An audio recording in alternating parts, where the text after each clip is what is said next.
Start. হরে কৃষ্ণ। প্রভু প্রণাম। বাঞ্ছা কল্পতরুভস্য কৃপা সিন্ধুভ্যেব চ পতিতানাং পাবনেভ্য বৈষ্ণবেভ্যো নমো নমঃ। গুরবে গৌরচন্দ্রায় রাধিকায় তদালয় কৃষ্ণায় কৃষ্ণ ভক্তায় তদ্ভক্তায় নমো নমঃ। হরে কৃষ্ণ কৃষ্ণ কৃষ্ণ হরে হরে, হরে রাম রাম রাম হরে হরে। হরে কৃষ্ণ। আজ আমি জগন্নাথের এক মহান ভক্ত রঘু দাসের কাহিনী বর্ণনা করব। পুরী ধামে এক সময় পুরী ধামে রঘু দাস নামে এক মহান ভক্ত ছিল। সে ছিল রামচন্দ্রের মহান ভক্ত। সে জগন্নাথপুরীতে সিংহদ্বারে এক বড় ছাতার নিচে থাকতো। সে একদিন পুরীতে জগন্নাথ দর্শন করতে যায় এবং সে জগন্নাথ বেদির উপরে সে দেখতে পায় রাম, লক্ষ্মণ এবং সীতা দেবী দর্শন পায়। তখন সে তার দৃঢ় বিশ্বাস হলো যে জগন্নাথ এবং রামচন্দ্র অভিন্ন। তখন তার জগন্নাথের সঙ্গে সখ্য প্রেমের সখ্য প্রেমের সখ্য প্রেমের প্রীতি জন্মালো। এইভাবে যখন সে একদিন জগন্নাথকে মালা দেবার জন্য কলার বাকলে সুতা দ্বারা একটি মালা তৈরি করলো এবং মালা তৈরি করে সেই মালাটি জগন্নাথ দেবকে দিতে গেছিল, কিন্তু প্রধান পূজারীকে দেওয়ার জন্য গেল, কিন্তু প্রধান পূজারী মালাটি নিয়ে মানে কলার বাকলে তৈরি বলে, সুতা দিয়ে তৈরি বলে সে তখন মানে নিষিদ্ধ ছিল জগন্নাথ দেবকে এইসব দ্রব্য দেওয়ার জন্য। সেই জন্য সে মালাটি ফেলে দিয়েছিল। সে মালাটি তুলে নিয়ে বিষণ্ণ চিত্তে পালিয়ে এসেছিল তার নিজের গৃহে। কিন্তু যখন এবার সন্ধ্যাকালে পূজারীরা জগন্নাথ দেবের সন্ধ্যাকালীন পূজা সমাপন করে, যখন জগন্নাথ দেবের বড় সিংহার বেশ করেছিল রাত্রের জন্য, কিন্তু যখন জগন্নাথ দেবকে বড় সিংহার বেশ করার পরও একটি একটি করে ফুল দিয়ে জগন্নাথ দেবের কে সাজাচ্ছিল, তখন জগন্নাথ দেব একটি ফুলও গ্রহণ করেনি, তার দেহ থেকে সমস্ত ফুল ফেলে দিচ্ছিল। তখন পূজারীদের মধ্যে একটা পরস্পরের মধ্যে আলোচনা হচ্ছিল যে কেন জগন্নাথ দেব এভাবে ফুল গ্রহণ করছে না, হয়তো নিশ্চয়ই আমাদের বড় গৃহীত কোনো অপরাধ হয়েছে। তখন তারা ঠিক করলো যে আমরা যতক্ষণ না পর্যন্ত জানতে পারি যে আমাদের কি অপরাধ হয়েছে, ততক্ষণ পর্যন্ত আমরা এই মন্দিরে শয়ন করব এবং উপবাস থাকবো। এভাবে তারা মন্দিরে শয়ন করলো এবং উপবাস থাকলো। তখন রাত্রে জগন্নাথ দেব প্রধান পূজারীকে স্বপ্ন স্বপ্নে দেখা দিল এবং বলল যে আমার একজন মহান ভক্ত রঘুদাস নামে মহান ভক্ত, সে আমাকে একটি মালা তৈরি করে সে মালাটি আমাকে দিতে এসেছিল, কিন্তু তোমরা সেই মালাটি সুতাটি দেখেছিলে, দিয়ে মালাটি ফেলে দিয়েছিলে, কিন্তু সেই মালার মধ্যে যে আমার ভক্ত কত মানে প্রীতি এবং ভক্তি সহকারে মালাটা তৈরি করেছিল সেটা তোমরা দর্শন করেনি। কিন্তু সেই মালা সে নিয়ে বিষণ্ণ চিত্তে সে তার গৃহে শয়ন করে আছে এবং সে সারাদিন কোনো কোনো আহার গ্রহণ করেনি এবং সে নিদ্রা যায়নি এবং সে ক্রন্দন করছে, আমার ভক্ত আমার সেবা থেকে বঞ্চিত হয়েছে। তাই আমার ভক্ত যখন আমার সেবা থেকে বঞ্চিত হয়ে ক্রন্দন করছে, আমি কি করে নিদ্রা যাব। তখন প্রধান পূজারী সেই স্বপ্ন দেখার পর সে উঠে সমস্ত পূজারীকে আলোচনা করে সে রঘুদাসকে কাছকে গেল এবং যে সেই সব ভগবানের সেই বৃত্তান্ত স্বপ্নের বৃত্তান্ত বলল। রঘুনাথ অত্যন্ত আনন্দ চিত্তে যে আমার জন্য একজন এরকম সাধারণ ভক্তের জন্য জগন্নাথ যে আমাকে এত কৃপা করেছে এবং মনে রেখেছে, তার জন্য সে অত্যন্ত আনন্দিত হলো এবং সেই মালা ভগবান গ্রহণ করলো। এবং আরেকটি কাহিনী, রঘুদাস তারপর কিছুদিন পর অত্যন্ত অসুস্থ হয়ে যায় এবং অসুস্থ হতে এমনই অসুস্থ হয়েছিল যে সে অসুস্থ হতে একদম রুগ্ন এবং পীড়াগ্রস্ত হয়ে গেছিল। তখন মানে এতই অসুস্থ যে সে মানে বিছানাগ্রস্ত হয়ে গেছিল এবং তার ওঠার শক্তি ছিল না এবং অসুস্থতার জন্য সে মাঝে মাঝে অচৈতন্য হয়ে পড়তো এবং অচৈতন্য অবস্থা যখন ছিল, তখন একজন বালক এসে তার সেবা করলো এবং তাকে সেই তার মানে সে বিছানায় তার মল ত্যাগ করতো। সেই মল ত্যাগ করার ফলে সে বিছানা তার দেহ দুর্গন্ধ হলো এবং ঘরটা পুরো দুর্গন্ধে ছেয়ে গেছিল। তখন সেই বালক তাকে তার দেহে চন্দন লেপন করলো এবং তার গৃহে যে গৃহটা ছিল সে ঘরটাতে সুগন্ধ দ্রব্য দিয়ে ঘরটা সুন্দর করে তৈরি করলো। এবং যখন তার চেতনা ফিরে এলো রঘু দাসে, তখন সে দেখতে পেল যে যে বালক রূপে যে আমার সেবা করছে সে স্বয়ং জগন্নাথ। তখন সে বলল, প্রভু তুমি এটা কি করছো? তুমি এরকম হীন কাজ করে আমাকে পাপগ্রস্ত করছো, আমার এতে অপরাধ বাড়ছে। তুমি তো জগতের নাথ, তুমি তো আমার এই সেবা করার থেকে তুমি তো আমাকে আহ, তুমি তো আমাকে সম্পূর্ণ রোগ থেকেই মুক্তি করে দিতে পারতে। তাহলে তাহলে আমার এ পাপ হতো না। তখন জগন্নাথ বলল, হ্যাঁ, আমি তোমাকে পাপ থেকে এই এই কাজ আমি হয়তো না করতে তোমাকে আমি রোগ থেকে মুক্ত করে দিতে পারতাম, কিন্তু তুমি আমি চাই যে তোমার প্রারব্ধ ফল এখানে নাশ হয়ে তুমি আমার কাছে ফিরে আসো। কারণ তুমি জানো যে আমি এবং আমার ভক্ত হচ্ছে অভিন্ন, আমার ভক্ত অভিন্ন। তাই ভক্ত যখন আমার সেবা করে, তখন আমি যত আনন্দ পাই, এবং আমিও চাই আমার ভক্তের সেবা করে আমি সেই আনন্দ উপভোগ করতে। তাই আমি তোমার এই সেবা করছি বলে এইভাবে জগন্নাথের সঙ্গে রঘুদাসের একটা মানে সূক্ষ্ম সখ্য বন্ধুত্বের স্থাপন হয়েছিল। এইভাবে জগন্নাথ বালক রূপে রঘুদাসের কাছে প্রায় আসতো, খেলা করত, এবং তাদের দুজনের মধ্যে খেলা হতো। এবং সেইভাবে সকলে গ্রাম মানে সেখানে সকলেই জানতে পারতো যে রঘুদাস এবং জগন্নাথের মধ্যে যে একটা বন্ধুত্ব সম্পর্ক, এবং এই জন্য রঘুদাসকে সকলে খুব ভালোবাসতো। এভাবে জগন্নাথ যখন রঘুদাসের কাছে আসতো, এবং একদিন সেই খেলার ছলেই জগন্নাথ দেব রঘুদাসকে বলল কাঁঠাল চুরির কথা। তখন বললো কাঁঠাল চুরি করে কাঁঠাল মানে পাবে। তখন বললো যে রঘুদাস বলছে যে কেন কাঁঠাল চুরি করতে হবে তোমাকে প্রভু? তুমি যদি কাঁঠাল পেতে চাও তাহলে তো আমি তোমাকে মানে বাগান থেকে সবচেয়ে সর্বোত্তম কাঁঠালটা এনে আমি তোমাকে দিতে পারবো। তখন জগন্নাথ দেব বলছে, না, কাঁঠাল চুরি করে খাওয়ার একটা মানে আনন্দই আলাদা। আমার যশোদা মা আমার তো অনেক আমাকে মাখন দধি দিত, কিন্তু দিয়ে সে আমাকে খাইয়ে অনেক আনন্দ পেত। কিন্তু তবু আমি কেন আমি অন্যের বাড়িতে চুরি করতাম? চুরি করে যে খাওয়ার আনন্দ সেটা আজকে তোমাকে আমি উপলব্ধি করাবো বলে রঘুদাস তো প্রভুর কথা শুনতে শুনতে বাধ্য। সে দুজনে মিলে রাজার বাগানে কাঁঠাল চুরি করতে গেছে। এবং চুরি করতে যে জগন্নাথ দেব রঘুদাসকে বলছে, তুমি গাছে উঠে কাঁঠালটা চুরি পারবে, আমি নিচে থাকবো, এবং তুমি কাঁঠালটা চুরি করে মানে পাড়ার পর আমাকে ফেলে দিবে, আমি ধরে নেবো। তখন রঘুদাস বলতে ঠিক আছে বলে সে গাছে উঠে গেছে। দিয়ে কাঁঠালটা সবচেয়ে মানে গাছের যে বড় কাঁঠালটা, ভালো কাঁঠালটা, সেটা তুলেছে। তুলে জগন্নাথকে বলছে, প্রভু তুমি নিচে আছো, আমি ফেলবো। বলছে হ্যাঁ ফেলো। বলে ফেলতে যাবে, জগন্নাথ দেব আমরা পালিয়ে গেছে। তখন এবারে ও তো বুঝতে পারেনি, ও ফেলে দিয়েছে। আর ফেলে দেওয়ার সঙ্গে সঙ্গে কাঁঠালটা পড়ে চৌচির হয়ে গেছে, এবং একটা শব্দ হয়েছে, মাটিতে পড়েছে তো শব্দ হয়েছে।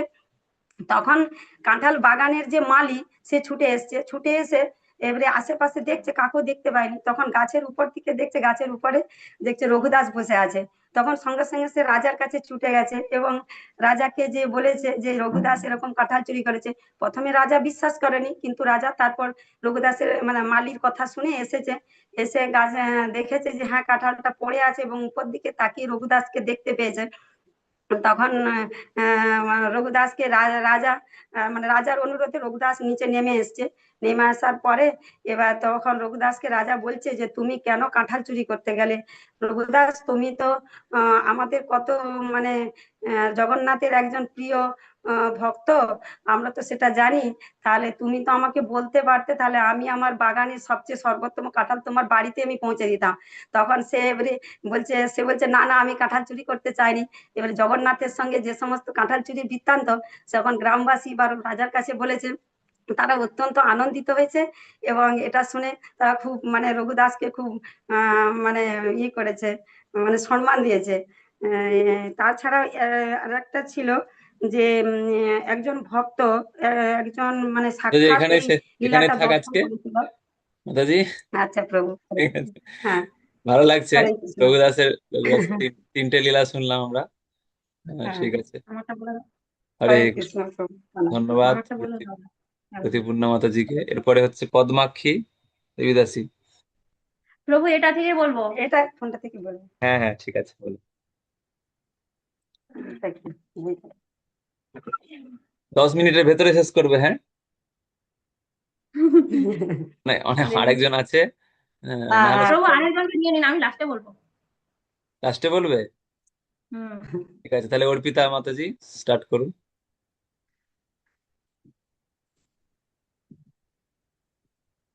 আনমিউট করুন, আনমিউট করুন। দাঁড়ান, আনমিউট হলো? না, হয়নি এখন।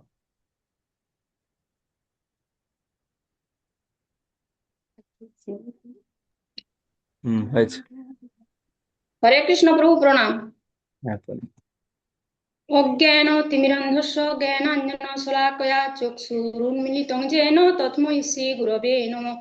জয় জগন্নাথ বলরাম সুভদ্রা মহারানী কি জয়, জয় রাধা মাধব কি জয়, জয় গৌরনীতায়। বাঞ্ছা কল্প তরুভস্য কৃপা সিন্ধুভ্যেব চ পতিতানাং পাবনেভ্যো বৈষ্ণবেভ্যো নমো নমঃ। সকলকে আমার সশ্রদ্ধ প্রণাম জানিয়ে দর্জি ও জগন্নাথ দেবের লীলা এটি আমি বলছি। দিল্লিতে পরমেষ্ঠী নামে এক দর্জি বাস করতেন। তিনি দেখতে অত্যন্ত খারাপ ছিলেন, পিঠে কুঁচ ছিল, কিন্তু সমস্ত সদ্গুণের অধিকারী ছিলেন। আর তিনি ভক্ত পরিবারে জন্মগ্রহণ করেছিলেন, আর সকল ইন্দ্রিয় তার নিয়ন্ত্রণে থাকতো। আর শ্রী বিষ্ণুকে তার জীবন আত্মা বলে গ্রহণ করেছিলেন। সারাক্ষণ তিনি ভগবানের দিব্য নাম জপ ও কীর্তন করতেন। আর তার স্ত্রী বিমলা দেবী অত্যন্ত সুদর্শনা ও বিনীত স্বভাবের। তিনি সব সময় স্বামীর সেবায় নিজেকে নিয়োজিত রাখতেন। অনেক সদ্গুণের অধিকারিণী ছিলেন। তাদের 3টি পুত্র সন্তান ও 2টি কন্যা সন্তান ছিল। পরমেষ্ঠী দর্জি এত পারদর্শী হয়েছিল দর্জির কাজে যে দিল্লির বাদশাহ তাকে কাপড় পাঠাতো পোশাক তৈরি করার জন্য। তো একবার খুব সুন্দর হিরে মণি মুক্তা রত্নখচিত স্বর্ণ সুতায় এমব্রয়ডারি করা এক মহামূল্যবান কাপড় পাঠালেন 2টো বালিশ তৈরি করে দেওয়ার জন্য। তো পরমেষ্ঠী দর্জি দেখলেন যে এত সুন্দর কাপড়, এর থেকে অত্যন্ত অপূর্ব এক গন্ধ বেরোচ্ছে, এটা জগন্নাথ দেবের জন্যই উপযুক্ত, একজন মানুষ কিভাবে উপভোগ করবে। তো তাও সে বালিশ তৈরির কাজ শুরু করলো। তো বালিশ তৈরি ওই সময় যে কাপড়টা পেরেছিল পরমেষ্ঠী, তখন রথযাত্রার সময় ছিল। পাহান্ডি বিজয় নামক এক অনুষ্ঠানের মাধ্যমে সুরম্য রথে জগন্নাথ দেব ওই সময় আরোহণ করেন রথে। তো পরমেষ্ঠী তখন বালিশ তৈরির কাজ শুরু করলেন। তো বালিশ তৈরির কাজ যখন সম্পন্ন হলো, এত সুন্দর বালিশটা তৈরি হলো, সে খুব উৎফুল্ল হলো মনে। সে তখন ওই পাহান্ডি বিজয় অনুষ্ঠানের অনুধ্যান করতে লাগলো চোখ মুদ্রিত করে। সে দেখতে পেল ভগবান জগন্নাথ তার সামনে দাঁড়িয়ে আছে, এত সুন্দর দেখতে লাগছে। চারিদিকে ভক্তের সমাগম, আর 14 ভুবনের ভক্ত এসেছে জগন্নাথ দেবের পাদ সরোজের আশ্রয় গ্রহণ করবে বলে। তখন জগন্নাথ দেবকে মন্দিরের ভিতর থেকে বের করে আনা হলো, বালিশ রাখা হচ্ছে, বালিশের উপর জগন্নাথ দেবকে বসানো হলো, এবার নিয়ে রথের উপর তোলা হবে। তো এই এই মুহূর্তে বালিশটি ফেটে গেল। তখন পরমেষ্ঠী তার নিজের তৈরি করা বালিশটি বাড়িয়ে দিল, জগন্নাথ দেব সেটা গ্রহণও করলো। তারপর যখন তার বাহ্য চেতনা ফিরে এলো পরমেষ্ঠী, তখন দেখলো একটা বালিশ আছে, একটা বালিশ নেই। তখন সে মনে মনে খুব আনন্দ পেল যে প্রভু তুমি আমার বালিশটা গ্রহণ করেছো। কিন্তু আবার ভয়ও পেল যে বাদশাহ তাকে শাস্তি দেবে। মনে মনে ভাবলো, বাদশাহের যে শক্তি, বাদশাহের যে বাদশাহী পদ, সে আমার প্রভুরই দেয়া। হ্যাঁ, বাদশাহ আমার কি করতে পারে, আমি মৃত্যুকে ভয় পাই না। হুম এই মনে মনে বলতে লাগলো। তো বাদশাহের দূত এসলো, এসে বলল যে বালিশ দুটো নিয়ে তাকে প্রাসাদে বালিশ দুটো নিয়ে যেতে বলেছে বাদশাহ। তখন পরমেষ্ঠী একটা বালিশ নিয়ে গেল বাদশাহের কাছে। তো একটা বালিশ নিয়ে বাদশাহকে কুর্নিশ জানিয়ে বালিশটি বাড়িয়ে দিল। তখন তো বাদশাহ অবাক, বলছে তোমাকে 2টো বালিশ তৈরি করতে দিয়ে তুমি একটা বালিশ নিয়ে এসেছো, হ্যাঁ তুমি কি পাগল হয়ে গেছো, না ভুলে গেছো? না, বলছে না, আমি একটা বালিশ এনেছি, আর একটা বালিশ আমার জগন্নাথ দেব গ্রহণ করেছে। তো বলে জগন্নাথ দেব গ্রহণ করেছে? তুমি কি বলছো উল্টা পাল্টা? কোথায় হচ্ছে শ্রীক্ষেত্র আর কোথায় দিল্লি? হ্যাঁ, তোমার ভগবানের কত শক্তি যে অত দূর থেকে এসে গ্রহণ করবে। তখন পরমেষ্ঠী বলছেন, আমি আপনাকে ব্যাখ্যা করব আমার জগন্নাথ দেবের শক্তির কথা। তিনি সর্বত্র বিরাজমান। হ্যাঁ, তিনি সব কিছু জানতে পারেন, সব জায়গায় তিনি হচ্ছে সব কিছু দেখতে পান, সব কিছু সে গ্রহণ করতে পারেন। তখন তো আরো রেগে গেল, বলছে আমার কোনো ভক্তি টক্তি নেই, তুমি ভাবে আর ভক্তিতে আপ্লুত। হ্যাঁ, তোমাকে আমি মৃত্যুদণ্ড দেব। হ্যাঁ, কে কিভাবে তোমার জগন্নাথ দেব তোমাকে রক্ষা করে আমি সেটা দেখবো। তো তখন হচ্ছে তার লোকজনদের ডাকলো, বললো ওকে দড়ি বাঁধো, ওর পায়ে শিকল বাঁধো, দিয়ে কারাগারে ওকে বন্দি করো, ওকে খেতে দেবে না, ওইভাবে মরতে দাও, আর যে দেখবো আমি জগন্নাথ দেব কিভাবে ওকে রক্ষা করে। তখন হচ্ছে এভাবে দড়ি বেঁধে শিকল বেঁধে বন্ধ করে হ্যাঁ রাখলো। তখন পরমেষ্ঠী প্রার্থনা করতে লাগলো, চোখ মুদ্রিত করে জগন্নাথ দেবের, হে ভাবগ্রাহী আমায় রক্ষা করুন, হে কমলচরণ আমায় রক্ষা করো, হে জগৎ কারণ আমায় রক্ষা করো, হে রক্ষাকর্তা চক্রপাণি, তুমি দ্রৌপদীকে ও হস্তিকুলের রাজা গজেন্দ্রকে রক্ষা করেছিলে ঘোর সংকটকালে। হে রামধনুর্ধর হরি, হে কৃপা সিন্ধু, হে ভক্তবাঞ্ছা কল্পতরু, হে দীননাথ, হে দীনবন্ধু, হে শিল বলকারক, হে নীলাচল নাথ, হে ঘোর বিপদ নাশন, হে প্রহ্লাদ উদ্ধারণ, হে হিরণ্য উরু বিদারণ, হে গিরি গোবর্ধনধারী। এইভাবে প্রার্থনা করতে লাগলেন। আর প্রার্থনা করতে করতে যে তুমি আমায় এই বাদশাহের হাত থেকে আমায় রক্ষা করো, তারপর তুমি যা করবার আমায় করো। হুম। দিয়ে এবারে তখন পরমেষ্ঠী ভগবানের নাম জপ করতে লাগলো চোখ মুদ্রিত করে, চতুর্ভুজ ভগবানের চতুর্ভুজ হচ্ছে মূর্তিতে মন নিবিদ্ধ, মন হচ্ছে স্থাপন করে সে এবার হরে কৃষ্ণ নাম জপ করতে লাগলেন। হ্যাঁ, দিয়ে একসময় ঘুমিয়ে পড়লেন। তো এদিকে জগন্নাথ দেব তিনি তো অন্তর্যামী, তিনি সব হচ্ছে জানতে পারেন। দেখলেন যে তার ভক্তের কষ্ট একদমই সহ্য করতে পারেন না, তিনি তখন সেই শ্রীক্ষেত্র থেকে দিল্লিতে আসলেন। হ্যাঁ, এসে যেখানে হচ্ছে পরমেষ্ঠী কারাগারে বন্দি ছিলেন সেখানে প্রথম গেলেন। দিয়ে কৃপা দৃষ্টি হচ্ছে নিক্ষেপ করলেন পরমেষ্ঠীর দিকে। কৃপা দৃষ্টি নিক্ষেপ করতে তখন পরমেষ্ঠীর শিকল খুলে গেল। দড়ি টড়ি সব খুলে গেল। তারপর স্মিত হাস্য বদনে পরমেষ্ঠীর দিকে তাকিয়ে রইলেন। হুম।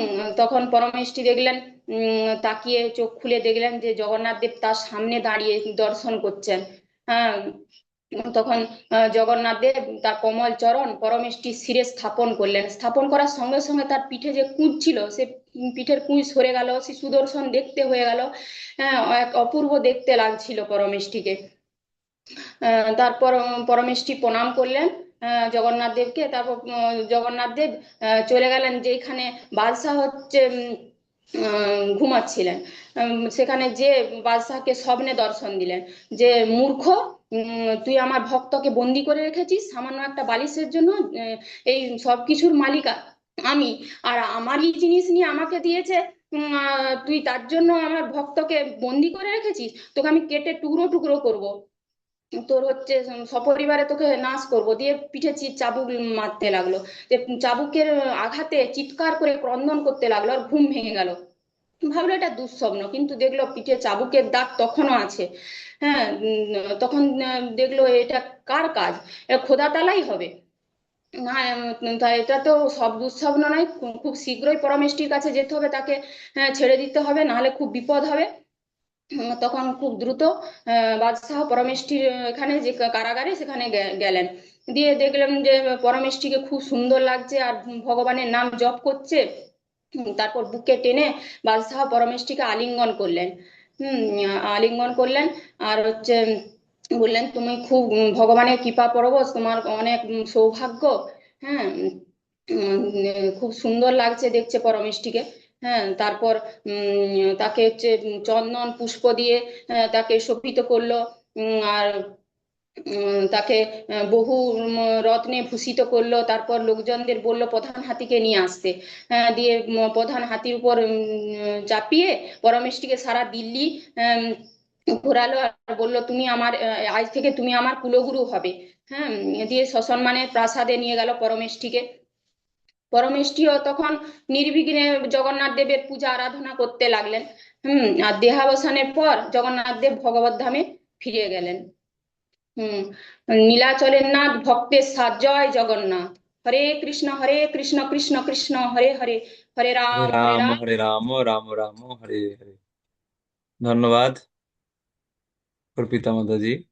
পরমেষ্ঠি লীলা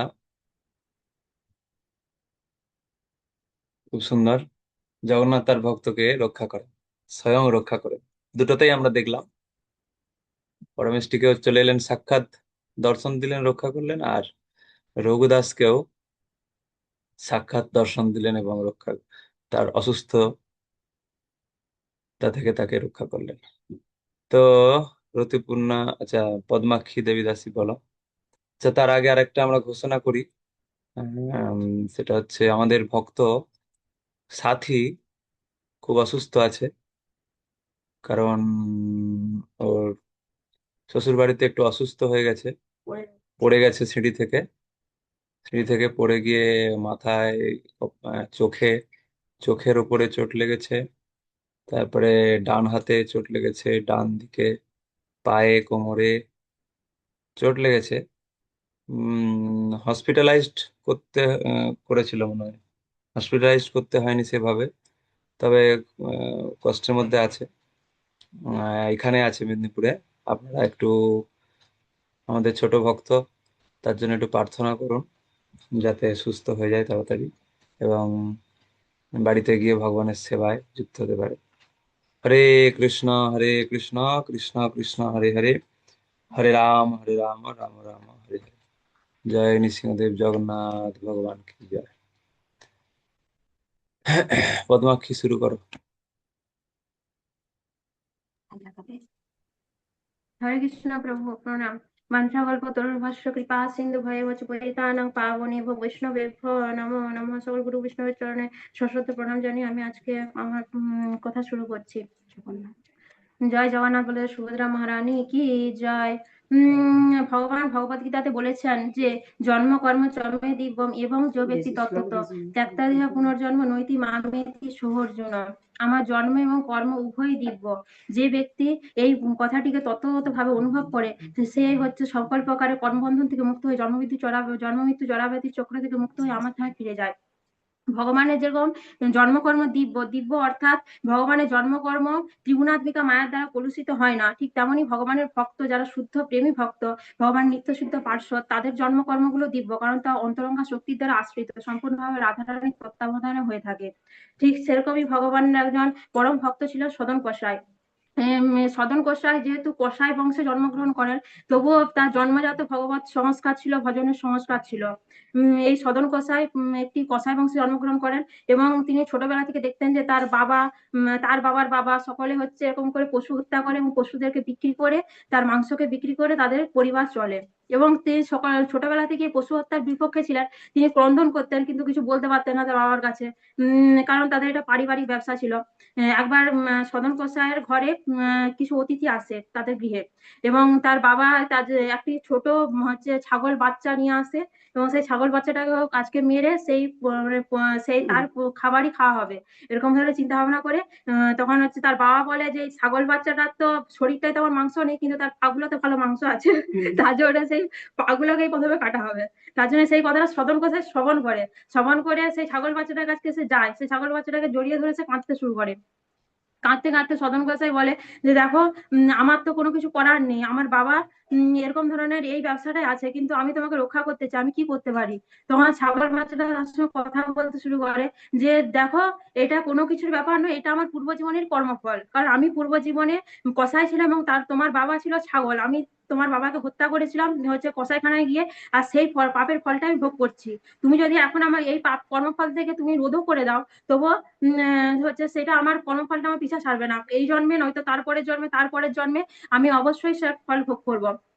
এরকম করে সদন গোসাইয়ের কাছে বলতে থাকে। কিন্তু তুমি তোমার বাবাকে বলবে যে হচ্ছে যেহেতু আমি পূর্ব জীবনে যখন সে ছাগল ছিল আমি তার গর্দন কেটেছিলাম, কিন্তু আমি তার এরকম করে জীবন্ত অবস্থায় আমি তার পা কাটিনি গো, এত কষ্ট তাকে দিইনি, কিন্তু তাই যেন সে আমার গর্দনটাই কাটে, কিন্তু আমার পা না, জীবন্ত অবস্থায় পা না কাটে, আমাকে এত কষ্ট না দেয়।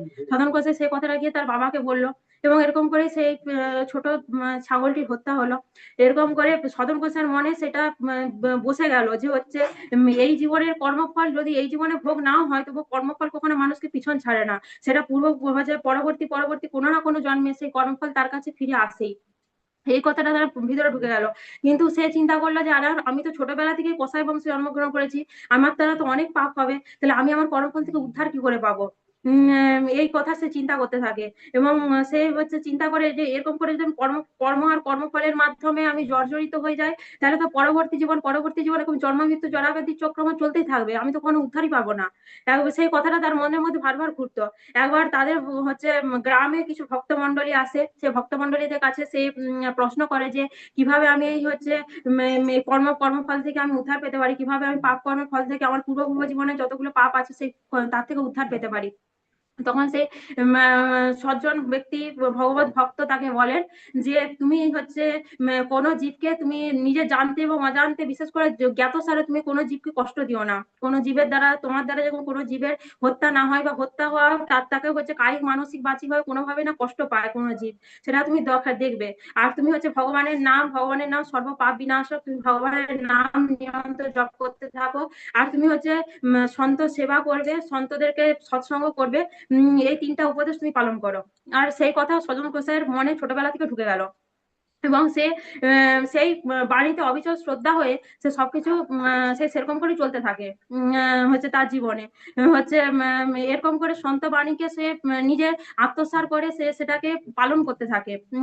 যেরকম আমরা হচ্ছে ইতে রামচরিত মানসে তুলসীদাস গোস্বামী বলেছেন যে বিন সৎসঙ্গ না হরি কথা, তেহ বিনা মোহে না ভাগ, মোহ জ্ঞায় বিনা রাম পদ দৃঢ় হয় না দৃঢ় অনুরাগ। যতক্ষণ না পর্যন্ত একজন মানুষের জীবনে সৎসঙ্গ না আসে, ভক্ত সঙ্গ না আসে, সে কখনোই তার মিথ্যা অহংকার থেকে, সে তার মিথ্যা অহংকার থেকে, সে তার মিথ্যা আত্মবুদ্ধি থেকে সে কখনো মুক্ত হতে পারে না, এবং তার ফলে সে কখনোই এই জন্ম মৃত্যু জরাব্যাধি চক্র হচ্ছে উঠে গিয়ে সে কখনোই ভগবান শ্রী রামচন্দ্রের চরণে দৃঢ় অনুরাগ লাভ করতে পারে না। সেই মানুষের জীবনে যখন ভগবানের অত্যন্ত কৃপা হয়, তখন সে 3টে জিনিস ভগবান তাকে প্রেরণ করেন। এক তো সৎসঙ্গ সে প্রাপ্ত হয়, এক হচ্ছে সেই সৎসঙ্গে শুদ্ধ ভক্তের সেবা করার সুযোগ সে প্রাপ্ত হয়, এবং যে শুদ্ধ ভক্তদের বাণীকে সে বাণীতে তার অবিচল শ্রদ্ধা হয়, এবং সেই বাণী অনুসারে সে তার জীবনকে পরিচালিত করতে থাকে। এবং সদন কসাইয়ের উপরে ভগবানের বিশেষ কৃপা হওয়ার ফলে সে এই সবগুলোই লাভ করেছিল। এরপর থেকে সদন কসাই নিরন্তর ভগবানের নাম জপ করতে, স্মরণ করতে শুরু করে।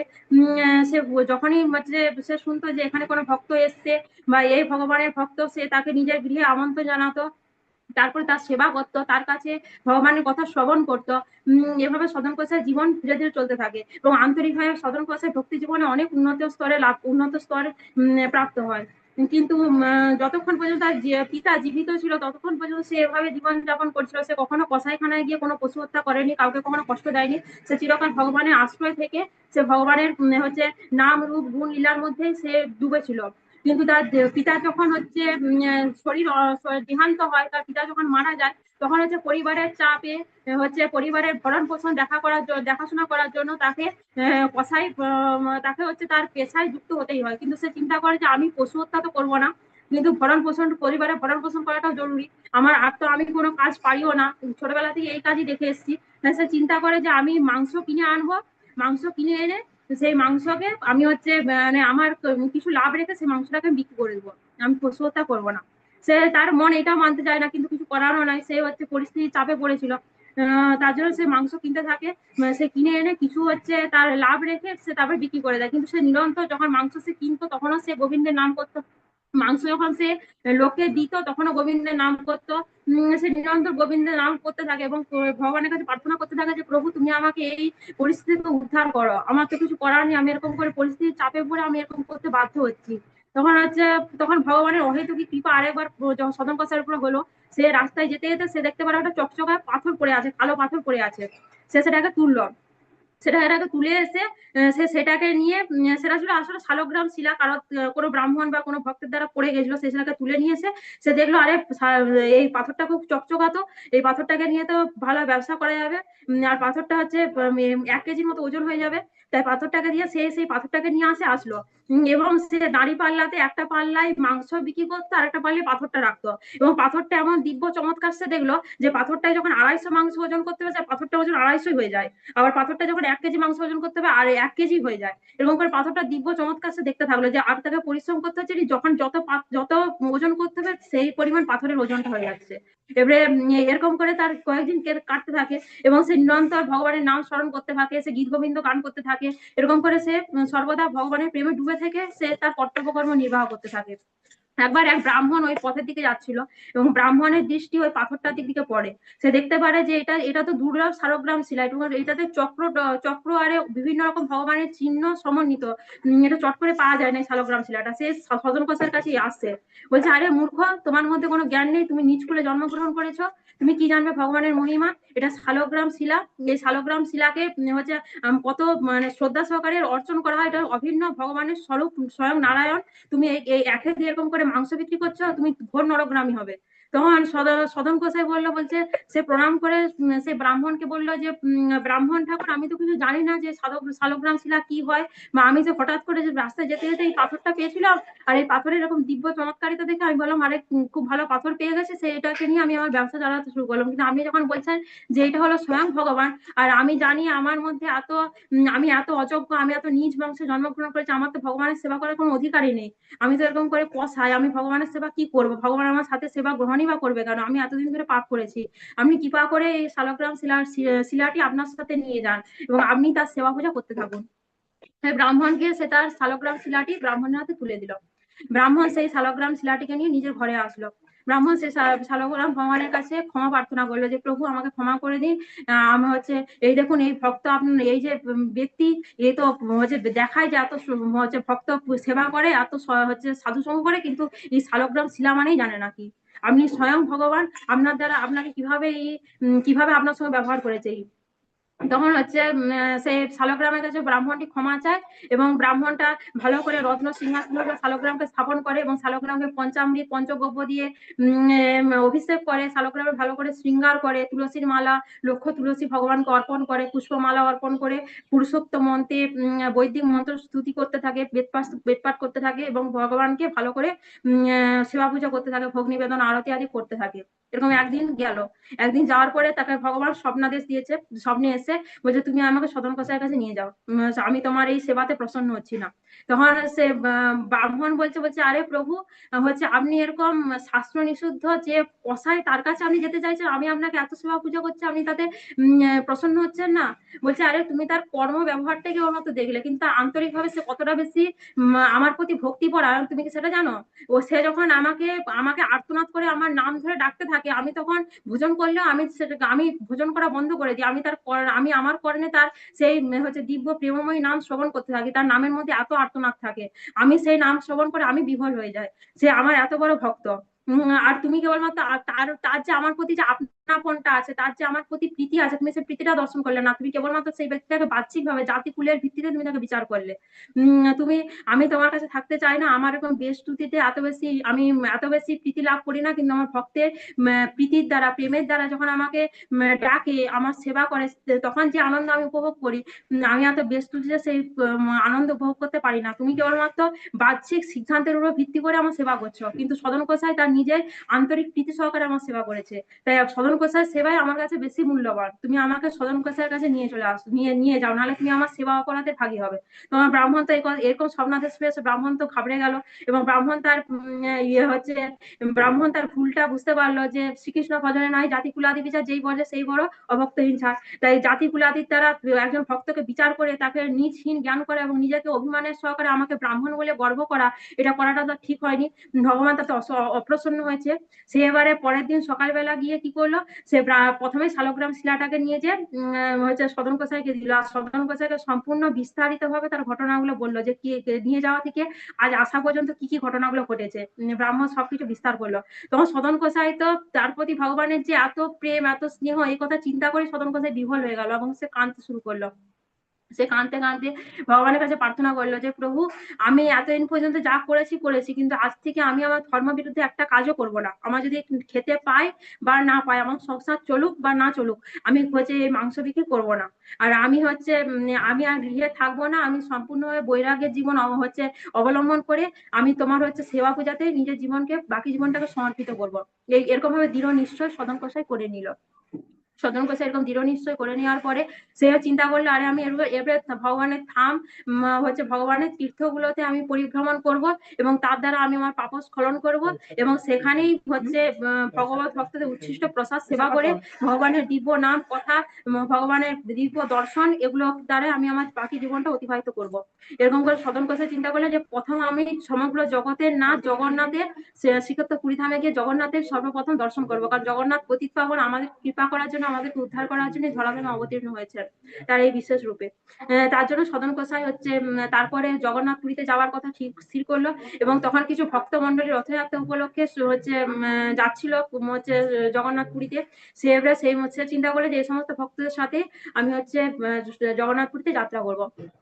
কিন্তু সদন গোসাই সে সমস্ত ভক্তদের সাথে হচ্ছে জগন্নাথ পুরীর উদ্দেশ্যে যাত্রা করলো, কিন্তু অনেকে তার পরিচয় জানতো যে সে একজন কসাই বংশে জন্মগ্রহণ করেছে, সেও নিচ কুলের, সে এতদিন ধরে মাংস বিক্রি করেছে। তার জন্য যারা যারা যারা মানে সেখানে যে সমস্ত ব্রাহ্মণ বা বিভিন্ন উচ্চ জাতির যারা ছিল, তারা সদন কোষাই থেকে দূরত্ব মেনটেন করতে শুরু করলো এবং সদন কোষাই চিন্তা করলো যে না, আমি হয়তো এরা হয়তো আমার সংস্পর্শে অপবিত্র হয়ে যাচ্ছে, আমি হয়তো এতটাই নিচ। তার জন্য সদন কোষাই চিন্তা করলো আমি এদের সাথে যাবো না।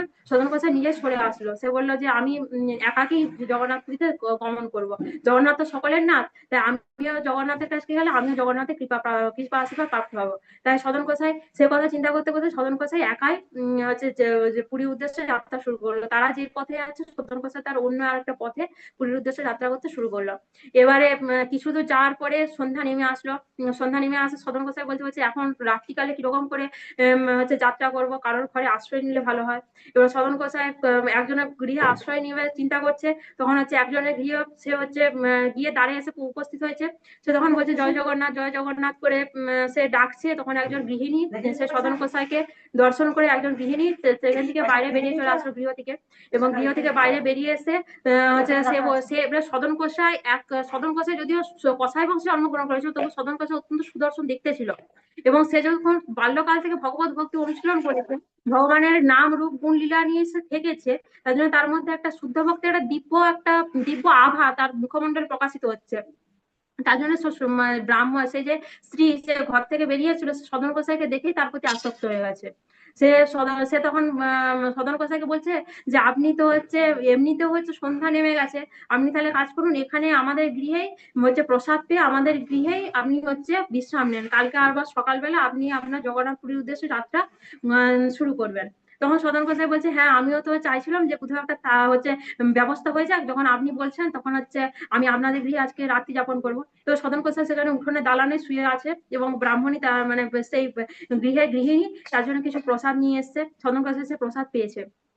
প্রসাদ পাওয়ার পরে যখন রাত্রেবেলা যখন হচ্ছে গৃহের সকলে মানে তার পতি তার হচ্ছে স্বামী ঘুমিয়ে পড়েছে, তখন সে স্ত্রীটা সদন কোষাইয়ের কাছে এসছে। সদন কোষাইয়ের কাছে এসে বলছে যে হচ্ছে আমি আপনাকে প্রথম দেখাতে আপনার প্রতি আসক্ত হয়েছিলাম, হচ্ছে আপনি হচ্ছে কৃপা করে আমাকেও নিজের সাথে নিয়ে চলুন, আমি বাকি জীবনটা আপনার সঙ্গে অতিবাহিত করতে চাই। তখন সদন কোষাই বলছে আরে এরকম কথা তুমি কিরকম করে বলতে পারো, তোমার হচ্ছে স্বামী আছে, তুমি এরকম করে এরকম ধরনের ব্যভিচারীর মতো কথা কিরকম করে বলতে পারো। বলছে আমি কিছুই জানি না। বলছে আরে বলছে আমি আপনার সঙ্গে যেতে চাই। তখন সদন কোষাই বলছে আরে তোমার বুদ্ধি নষ্ট হয়েছে, তোমার স্বামী আছে, তুমি এরকম করে পরপুরুষের সঙ্গে তুমি যেতে চাইছো। তখন এবারে যে সমস্ত ব্যক্তি কামের দ্বারা পীড়িত হয় তার সর্বপ্রথম বুদ্ধিটা ধ্বংস হয়ে যায়, বুদ্ধিটা নষ্ট হয়ে গিয়ে হচ্ছে সে স্ত্রীটা চিন্তা করেছে আর আমার স্বামী আছে, এজন্য সদন কোষাই আমাকে স্বীকার করতে চাইছে না, যদি আমার স্বামী মাঝখান থেকে চলে যায় তাহলে এই ব্রাহ্মণটা আমাকে স্বীকার করবে। এরকম চিন্তা ভাবনা তার মধ্যে চলে আসছে। সে এবারে কি করেছে, তার মধ্যে এত মানে সে এতটাই কামের দ্বারা সে এতটাই অন্ধ হয়ে গেছে, অন্ধের থেকে অন্ধ হয়ে গেছে যে সে কোনো কিছু চিন্তা ভাবনাই করেনি। সে এবারে রাত্রেবেলা যখন তার স্বামী ঘুমিয়েছিল তখন সে গিয়ে একটা চাকু নিয়ে স্বামীটাকে মেরে দিয়েছে। স্বামীটাকে মেরে দিয়ে সদন কোষাইয়ের কাছে এসছে, বলছে তোমার মধ্যে আর আমার মধ্যে তো সবচাইতে বড় বাধা আমার স্বামী ছিল, এখন আমি আমার স্বামীকে হত্যা করে দিয়েছি। এখন এবারে তুমি চলো, এবারে তোমার সঙ্গে আমি বাকি জীবনটা তোমার সঙ্গে অতিবাহিত করতে চাই। তুমি যখন পুরীধামে যাচ্ছ, আমিও তোমার সঙ্গে পুরীধামে যাবো। তখন সুতন গোসাই বলছে, আরে তুমি তুমি তো একে তো ব্যভিচারী ছিলে, এখন তুমি নিজের স্বামীকে হত্যা করে এত বড় পাপের ভাগী হয়েছো যে আমি এক মুহূর্ত এখানে তো তোমার সঙ্গে কথা বলা দূর, তোমাকে দর্শন করতে চাই না, এক মুহূর্তে এখানে থাকতেও চাই না। তখন স্ত্রীটা বলছে, আরে এরকম বলে দিলেই হবে? তোমার জন্য আমি আমার স্বামীকে যখন হত্যা করতে পারি, তখন তোমার চিন্তা করা উচিত যে আমি তোমাকেও ছেড়ে দেবো না। হচ্ছে তুমি যদি ভালোই ভালো আমাকে গ্রহণ করো, আমাকে স্বীকার করো তো ভালো, নাহলে আমি সমগ্র লোককে একাট্টা করবো, সমস্ত লোককে এনে বলবো যে তুমি আমার সঙ্গে এরকম করে খারাপ ব্যবহার করতে শুরু করেছিলে, আমার স্বামী বাধা দিতে এলে তুমি আমার স্বামীকে হত্যা করেছো, এবং আবার তুমি আমার সঙ্গে খারাপ ব্যবহার করা শুরু করেছো। তুমি চিন্তা করো যে তোমার চরিত্রের উপর কত বড় কলঙ্ক লাগবে, আর তোমার মৃত্যুদণ্ড পর্যন্ত হতে পারে। তখন সদন কোষে বলছে, তোমার যা খুশি করার কাছে করে নাও, কিন্তু আমি ধর্মপথ থেকে এক মুহূর্তে বিচ্যুত হবো না। ভগবান যে আমার উপরে আমার ভাগ্যে এরকমই লিখে রাখে, তাহলে এরকমই হবে। কিন্তু আমার হত্যা, আমি তো নিজের প্রাণ হারাতে পারি, আমার হচ্ছে মৃত্যুদণ্ড আমার শিকার হবে, কিন্তু তোমার মতো ব্যক্তির সাথে তোমার মতো ব্যক্তির সাথে কথা বলা তো দূর, তোমার মতো ব্যক্তির সঙ্গে আমি তোমার দর্শন করাটা আমি নিজের পাপ বলে মনে করি। তখন হচ্ছে সে উচ্চ স্বরে ক্রন্দন করতে শুরু করে, আরে কোথায় কি আছো, চলে আসো, দেখো এই ব্যক্তি আমার সঙ্গে কিরকম করেছে, এই ব্যক্তি আমার সঙ্গে খারাপ আচরণ করা শুরু করেছিল বলে আমার স্বামী তাকে বাধা দিতে, আমার স্বামীকে দেখো কেমন করে নির্মম ভাবে হত্যা করেছে, এবং হচ্ছে তারপরে এই ব্যক্তি আমার সাথে এরকম করার চেষ্টা করছে, তোমরা কোথায় আছো, চলে আসো। তখন সমস্ত গ্রামের লোক জড়ো হয়েছে। জড়ো হওয়ার পরে সদন কোষাই কোনো কথাই বলেননি, মানে চুপচাপ আছে। তখন হচ্ছে সেই সমস্ত গ্রামের লোক বলছে একে রাজার কাছে নিয়ে যাবো, রাজা আর বিচার করবে। যেরকম ধরনের ব্যক্তি যদি মানে তীর্থযাত্রী যদি এরকম করতে শুরু করে, তাহলে মানুষ আর তার গৃহে তীর্থযাত্রীকে আশ্রয় দিবে না। তাই আর একটা বিচার হওয়া অবশ্যই উচিত, রাজার কাছে নিয়ে যাওয়া। তখন সদন কোষাইকে নিয়ে যেয়ে সমস্ত মানে গ্রামের লোক সদন কোষাইকে বেঁধে নিয়ে গিয়ে রাজার কাছে এসে উপস্থিত করেছে। তখন রাজা জিজ্ঞেস করছে কি হয়েছে। তখন সেই স্ত্রীটা সমস্ত ঘটনা তার বানিয়ে বলা সমস্ত ঘটনাটা রাজার কাছে বলেছে যে এই ঘটনা ঘটেছে। সদন কোষাইকে জিজ্ঞেস করছে রাজা, রাজা একটু মানে ধার্মিক ছিল, তার রাজা সদন কোষাইকে জিজ্ঞেস করছে যে কি হয়েছে। তখন সদন কোষাই সেই স্ত্রীর দিকে দেখে একটু হেসেছে, কিন্তু সদন কোষাই কিছু বলেনি। সদন কোষাই মনে মনে চিন্তা করে নিয়েছে, হয়তো আমার পূর্ব জীবনের কোনো কর্ম আছে, তার জন্য ভগবান আমার সঙ্গে খুব লীলা করছে, হয়তো এর দ্বারা আমার কর্মফলটাকে কাটানোর ভগবান চেষ্টা করছে, নাহলে আমি ভগবানের ধামে ভগবানকে দর্শন করতে যাব, এরকম ঘটনা ঘটবেই বা কেন, আমি এরকম ব্যক্তির সঙ্গে সঙ্গে পড়বই বা কেন, বা এরকম দোষারোপ আমার কাছে আসবেই বা কেন, হয়তো এই সমস্ত কিছু জগন্নাথের লীলা। তাই সদন কোষাই চুপচাপ থেকে হেসে সদন কোষাই বলছে এই স্ত্রী যা বলছে তাই ঠিক, আমি কিরকম কিছু বলতে চাই না। তখন সে স্ত্রীটাও দেখে ঘাবড়ে গেছে যে সদন কোষাই আমি আমার মিথ্যা আরোপ দিল, সদন কোষাই সেটাই মেনে নিল, সে কোনো কিছু চিন্তাই করলো না। তখন সে রাজা তো মন থেকে মানতে চাইছে না, কারণ তার তার সদন কোষাই মুখে যে একটা দিব্য ভাব, সদন কোষাই যে একটা একটা লোক ভুল করলে সেই লোকের মধ্যে যে প্রস্তাবনা থাকে, সেই পশ্চাৎতাপটা কোনো কিছু সদন কোষার মধ্যে ছিলই না। সদন কোষাই দৃঢ়ভাবে সে কথাটা বলেছে, এবং তার মধ্যে তাকে দেখে রাজাটা চিন্তা করছে, আরে এ তো অপরাধী হতে পারে না, কিন্তু যখন নিজের মুখে স্বীকার করছে যে আমার কোনো কিছু বলার নেই, তাহলে একে শাস্তি দিতেই হবে আমাকে রাজ্যের হিতের জন্য। তখন সদন কোষাই বলছে, সদন কোষাই তাকে মানে নিবেদন করেছে যে প্রভু, আপনি আমাকে যা শাস্তি দেওয়ার দিন, কিন্তু আপনি কৃপা করে আমাকে মৃত্যুদণ্ড দেবেন না, কারণ আমি চাই আমি আমার জীবনে একবার জগন্নাথ পুরীতে গিয়ে জগন্নাথ ভগবানকে দর্শন করবো, তারপরে আমার মৃত্যুদণ্ড হোক তাতে আমার কোনো কিছু এসে না, কিন্তু আমি আমার দু নয়ন ভরে আবার জগন্নাথকে দর্শন করতে চাই, এটা আমার আমার জীবনের অন্তিম লক্ষ্য। তা আপনি কৃপা করে আপনাকে যত কঠোর শাস্তি দেওয়ার দিন, কিন্তু আপনি দয়া করে আমাকে মৃত্যুদণ্ড দেবেন না। তখন রাজা বলছে ঠিক আছে, দুটো হাত কেটে দেওয়া হোক। তখন সদন কোষাইয়ের দুটো হাতকে কেটে দেওয়া হলো। এবার সদন কোষাই সেরকম করে, সদন কোষাই কোনো কিছুই বলেনি, দুটো হাত কাটার সময় সদন কোষাই কোনো কিছু বলেনি, সে বললো যে জয় জগন্নাথ বলতে বলতে হাতকে কেটে দেওয়া হলো। তার সে তখন সেখান থেকে মুক্ত হয়ে সে আবার জগন্নাথ পুরীর উদ্দেশ্যে যাত্রা করতে শুরু করলো, তার হাত থেকে রক্ত বেরোচ্ছে, দুটো হাত কাটা, সে যেভাবে জগন্নাথ পুরীর উদ্দেশ্যে যাত্রা করতে শুরু করলো। তো তখন যে তখন কিছু ভগবান জগন্নাথ এত ব্যাকুল হয়ে গেল সদন কোষাইয়ের এই যে সরলতা, সদন কোষাইয়ের এই যে ভগবানের প্রতি নির্ভরশীলতা, এটা দর্শন করে, এবং সবকিছু ভগবানের ইচ্ছাতেই সংগঠিত হচ্ছে, ভগবান যে তার পরম সুহৃদ, এই ভাব সদন কোষাইয়ের মধ্যে যে এত দৃঢ়ভাবে ছিল, এটা দর্শন করে ভগবান অত্যন্ত ভাবে প্রীত হয়ে গেল। এবং ভগবান জগন্নাথ তখন পান্ডাদেরকে আদেশ ছিল, বলছে তোমরা যাও, আমার পরম ভক্ত সদন কোষাই আসছে, যে সদনকে তোমরা গিয়ে পালকি নিয়ে যাও, যেভাবে আমার রথ হয় সেভাবে তোমরাও তার জন্য রথ নিয়ে যাও, পালকি নিয়ে যাও, তাকে তাতে বসিয়ে ঠিক যেভাবে আমার জয়ধ্বনি করতে করতে তোমরা আসো, ঠিক সেভাবে সদনকেও পালকিতে উপরে উঠিয়ে তার জয়ধ্বনি করতে করতে তোমরা তাকে আমার কাছে নিয়ে আসবে। যখন পান্ডারা চিন্তা করলে, আরে এই এই সদন যার কথা ভগবান বলছে কতই না মহান ভক্ত হবে, যে ভগবান স্বয়ং তাকে এত বড় সম্মান দিতে চাইছে। তখন হচ্ছে তারা গিয়েছে সমুদ্রের ধারে, তখন ডেকে ভগবান বলে দিয়েছে যে এই জায়গাতে সে আছে, তোমরা হচ্ছে যাও। তখন হচ্ছে পান্ডারা গেছে, তখন পান্ডারা গিয়ে বলছে, আরে কে সদন আছো, কে ভক্ত সদন আছো, ভগবান তোমার জন্য এরকম রথ পাঠিয়েছে, তুমি চলো হচ্ছে এই রথে হচ্ছে আরোহণ করে ভগবানের দর্শনে চলো, ভগবান তোমাকে দর্শন করতে চায়, ভগবান তোমাকে দর্শন করার জন্য ভগবান তোমার থেকেও বেশি ব্যাকুল হয়ে আছে। তখন সে চিন্তা করছে, আরে ও আমাকে বলছে, আমি তো এরকম ধরনের নয়, আমি একটু নিচ কুলে জন্মগ্রহণ করেছি, আমি এত নিচ কর্ম করেছি, এরকম করে আমার এত বড় দোষারোপ আমার উপরে লাগলো, আমার হাত কাটা হয়ে গেল, ভগবান আমাকে দর্শন করতে চাইছে, হয়তো অন্য কোনো সদন বলে আরেকজন ব্যক্তি আছে, তাকে হয়তো ভগবান দর্শন করতে চাইছে। তখন সে কোনো কিছু কে আছে সে বারবার ডাকাডাকি করার পর সদন কোথায় একটা মুখে রাও দেয়নি যে আমি আছি বলে, আমি সদন বলে সেটা সে মুখে বলেনি গো। সে তখন হচ্ছে পান্ডারা আবার ঘুরে উল্টে পুরীতে ফিরে গেছে, যে প্রভু আপনি যে জায়গা বলেছিলেন সে জায়গাতে গিয়েছিলাম, কিন্তু কেউ তো কোনো কিছু আশ্রয় দিল না, কেউ কেউ নিজেকে স্বীকারই করলো না, তাহলে আমরা কাকে নিয়ে আসবো আপনার কাছে। তখন ভগবান সমস্ত কিছু বলে দিল, তার জীবনের সমস্ত কিছু বলে দিল, বলছে এগুলো তোমরা বলবে, বলে দেখবে সে বুঝতে পারবে যে তাকেই বলা হচ্ছে, কারণ সে তো নিজেকে অত্যন্ত দৈন্য মনে করে, যে আমি অত্যন্ত নীচ মনে করে, তাই সে হয়তো এত মহান ভক্ত, এর অভিমান তার মধ্যে নেই, তার জন্য সে হয়তো তাতে তোমরা যখন ডাকতে গেলে তাতে সে কোনো কিছু হচ্ছে, তাতে সে তোমাদের কোনো কিছু বলেনি গো, তোমরা যাও, এই সমস্ত ঘটনা।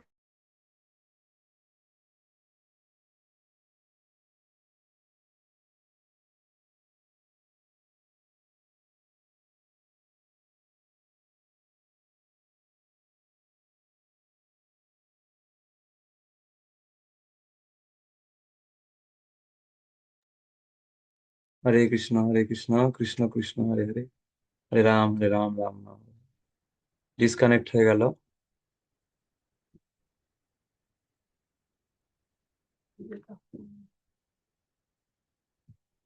ভিডিওটা অফ করে দাও, তাহলে হয়তো শোনা যাবে ভিডিওটা। আচ্ছা, আমি অফ করে দিচ্ছি। ভিডিওটা অফ করে বলো।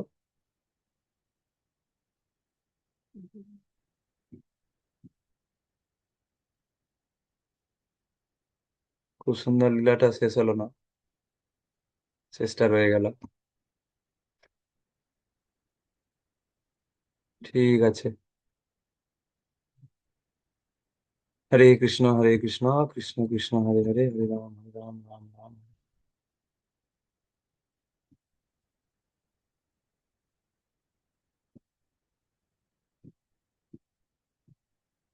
শিল প্রপাত কি যায়। ফিডব্যাক দিন সবাই। সমবেত ভক্তবৃন্দ কি যায়, তাই গৌর প্রেমানন্দে হরি হরি বল।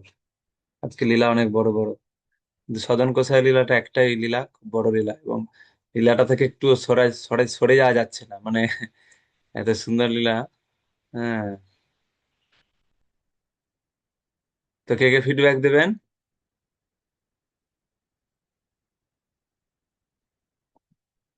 রঘুদাসের লীলা, সেটাও ছিল প্যাথেটিক।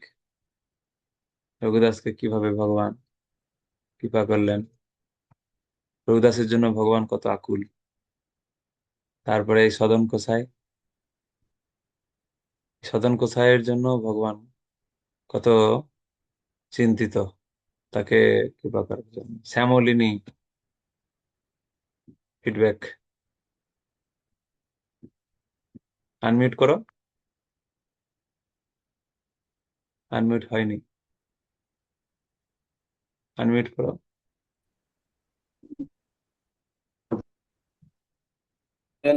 খুব সুন্দর হয়েছে, কিন্তু এই সাধন গোসাইয়েরটা আমার খুব ভালো লেগেছে। মানে আমাকে খুব কান্না লাগছে, খুব ভালো লেগেছে, এটা খুব সুন্দর হয়েছে। দুঃখের বিষয় শেষটা আর শুনতে পারলাম না, এটা আমাকে আবার আরো খারাপ লেগেছে। এটা শুনতে পারলে আরো খুব খুশি হতো। সেই সেই। এখন কি করবেন, হরি জগন্নাথ, বল। জগন্নাথ যদি ডিসকানেক্ট করে দেয় তাহলে কি সেটাই তো, করবেন? জগন্নাথ যা চাই, হ্যাঁ হ্যাঁ, জগন্নাথ যা চাই তাই হবে, নাহলে এটা আমার খুব ভালোই লেগেছে।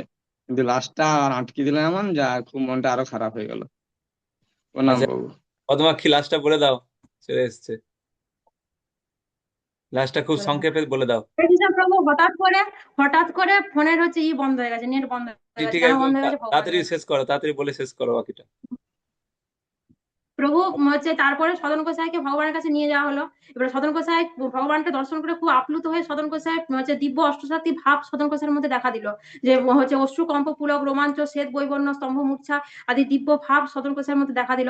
আর সদন গোসাই ভগবানকে প্রণাম করতে চাইলো, যে সাষ্টাঙ্গ আমি জগন্নাথকে এসেছি, জগন্নাথকে দর্শন করে সে প্রণাম করবে। কিন্তু সদন গোসাই চিন্তা করলো আমার এত এত দুর্ভাগ্য যে হচ্ছে আমার হাতটাই নেই, আমি কিরকম করে ভগবানকে প্রণাম করবো। দেখো আমার কিরকম দুর্ভাগ্য। হচ্ছে সদন ঘোষের মনে মনে চিন্তা করতে হবে যে আমার আমার আমি এত নীচ এত অধম যে আমার কত দুর্ভাগ্য যে আমার হাতটাই আজকে নেই।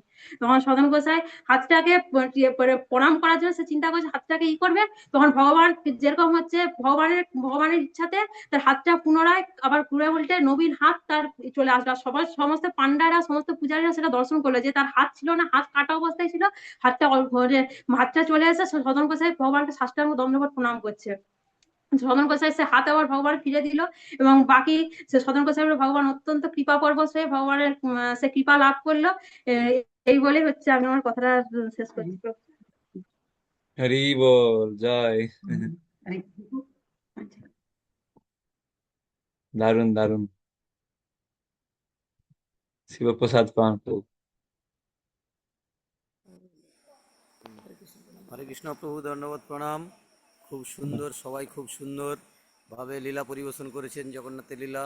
এবং আমাদের লাস্টে যে মাতাজি সুন্দরভাবে পরিবেশন করলেন, যে বিনা দোষে ওনার হাত কাটা হয়ে গেছিলো এবং জগন্নাথের কৃপায়, প্রভু জগন্নাথের কৃপায় তাকে যে চিন্তা ভাবনা করেছে যে আমি একটু প্রণাম করব, এবং জগন্নাথের কৃপায় তিনি সেই আবার তার কাটা হাত ফিরে পেলেন।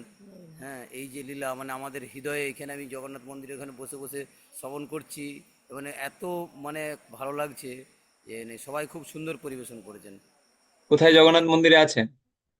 এইখানে আমাদের এই গন্ডিচা মন্দিরে, বিদ্যাসাগর হলে গন্ডিচার মন্দিরে ও আচ্ছা আচ্ছা। মঙ্গল আরতি দেখতে ভালো। আসছি। হরে কৃষ্ণ, দিয়ে হরি ওখানেই বল। রয়ে গেছি বলে। মঙ্গল আরতি করলেন? এখানে, হ্যাঁ, এখানে দর্শন করলাম এখানে। ঠিক আছে। আর কেউ ফিডব্যাক? ঠিক আছে, এখানে শেষ করলাম। সমেত ভক্তবৃন্দ কি, আচ্ছা তারপরে মাঝখানে লীলাটা কিসের লীলা হলো যেন?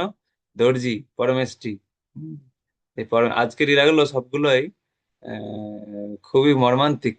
হ্যাঁ, সকলকেই শাস্তি দেওয়া হচ্ছে, জগন্নাথ রক্ষা করছে। হ্যাঁ, সকলেই সেখানে রঘুদাসকে শাস্তি দিতে গেছিল রাজা কাঁঠাল চুরির জন্য, আর তারপরে জগন্নাথের কথা শুনে তাকে ক্ষমা করলো এবং তার সাথে সম্মানিত করলো। তারপরে পরমেষ্ঠি দর্জি তাকে শাস্তি দিয়ে জেলে পুরে দেওয়া হলো। তারপরে সেই পরমেষ্ঠিকে আবার স্বয়ং জগন্নাথ এসে জেলে দর্শন করলো। তিনটেতেই জগন্নাথকে দর্শন পেয়েছে ভক্তরা। এবং সেখানে পরমেষ্ঠি তার শরীর সুন্দর হয়ে গেল, কুঁজ কুঁজ ছিল কুঁজ ঠিক হয়ে গেল, এবং বাদশাহ তাকে ক্ষমা করলো এবং সবকিছু খুলে দিল। বাদশাকেও জগন্নাথ দর্শন দিয়ে দিল স্বপ্নে। এইটা পরমেষ্ঠির কৃপাতেই হলো। তারপরে তো সদন কোসাই তো আমাদেরকে আহ, একবারে কাঁদিয়ে দিল। তো যাই হোক, খুব সুন্দর। এর পরের দিনকে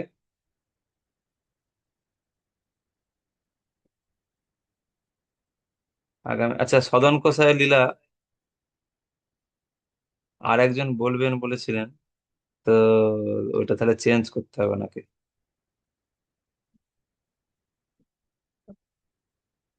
তপতি রাধা মাতাজি বৃহস্পতিবারে সদন কোসাই বলার কথা, ওইটা চেঞ্জ করে অন্য লীলা বলবেন। তপতি রাধা মাতাজি যদি থাকেন,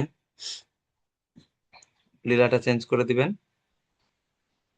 আগামীকাল আছে সোমবার, রসমতী সুমিত্রা দেবী দাসী গীত গোবিন্দ লীলা, নীলাম্বরী দয়ারূপা দেবী দাসী গজবেশ লীলা, সুনীলা মাধবী দেবী দাসী আহ নিমপাচন লীলাটা এটা চেঞ্জ করবেন বলেছিলেন, এটা চেঞ্জ করে অন্য লীলা বলবেন বলেছিলেন। কি যেন বলবেন, ভুলে গেছি। ঠিক আছে, যেটা বলবেন সেটা কালকে বলবেন। নিমপাচন তো হয়ে গেছে।